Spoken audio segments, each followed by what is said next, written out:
আজকে ছিল 14ই মে। তো বাবার সাথে অ্যাজ ইউজুয়াল বেরিয়ে পড়েছি গল্প করতে করতে। তারপরে গিয়ে এখানে বাস স্টপে বাস থেকে নেমে গিয়ে গড়িয়াহাটে হেঁটে হেঁটে যাচ্ছি। এখনও দোকান খোলা হয়নি। তো যাই হোক, দোকান খোলা টোলার পরে কাজ বাচ্চা পেন্ডিং থাকে, সেগুলো কমপ্লিট করে লাঞ্চে চলে এসেছি। আজকে যেহেতু পটল আলুর তরকারি দিয়েছিল, তো অনেকটা তৃপ্তি করে খেয়েছি আমি।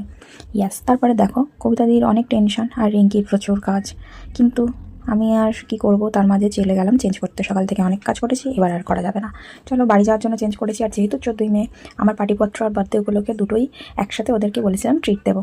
তো এখানে সই করতে করতে এটাই বলছি যে সকালবেলায় এসে আমি থাম আর সাইন করতে ভুলে গেছি।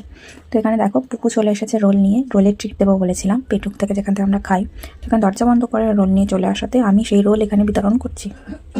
ইয়েস, আর কবিতা অপর্ণাদির জন্য আমি সস ছাড়া বলতে ভুলে গেছি, যেহেতু অপর্ণাদির অ্যালার্জি।